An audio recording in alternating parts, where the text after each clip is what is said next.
ang latest mula dito sa lungsod ng Butuan. Pinabulaanan ni Comelec Caraga Regional Director Attorney Renato Magbutay na may dayaan sa vote counting machines na siyang gagamitin ngayong eleksyon sa araw na ito. Sa ginanap na pagtitipon ng mga opisyales ng Armed Forces of the Philippines, Philippine Information Agency at local media kamakailan lang, binigyang diin ni Attorney Magbutay na walang katotohanan ang napabalitang may magaganap na dayaan gamit ang mga vote counting machines sa eleksyon. Anya, ito ay isa lamang black propaganda ng mga taong gustong manggulo sa halalan at maimpluwensyahan ang pag-iisip ng mga botante. Dagdag pa ni Attorney Magbutay, handang-handa na ang kanilang hanay kasama ang iba't ibang ahensya ng pamahalaan sa anumang posibleng mangyari sa eleksyon, lalong-lalo na anya na may mga taong nagbabalak na guluhin ito. Generally, 100%.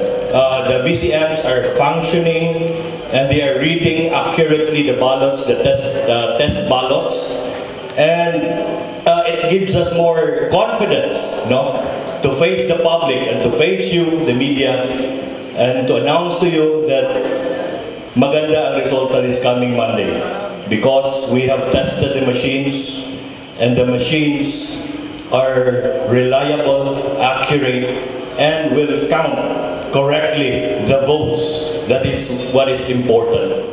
Napag-alaman din na sa Libertad Elementary School, isa sa mga barangay sa lungsod na Butuan na may pinakamalaking botante ay handang-handa na sa mga kinakailangang preparasyon pati na ang seguridad ng mga Board of Election Inspectors at Supervisors at mga botante.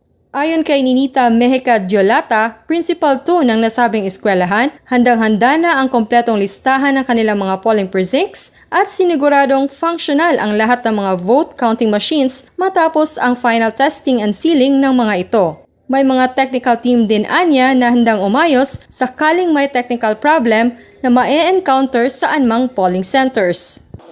Ang DepEd, Butuan City Division ay handang-handa na talaga sa pamumuno ng aming Division Superintendent, Mr. Cronites. Sa ngayon, sa buong barangay ng Libertad, mayroon tayong 12,000 mahigit, more or less 13,000 voters tayo ngayon dito.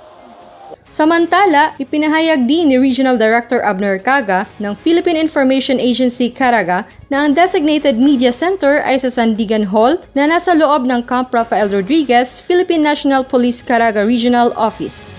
Dagdag pa ni Director Caga, ang nasabing media center ay magiging bukas at accessible sa mga media sa anumang oras sa araw na ito. At yan po ang latest report mula dito sa lungsod ng Butuan. Ito po si Jennifer Gaetano ng Philippine Information Agency, nag-uulat para sa Telebisyon ng Bayan.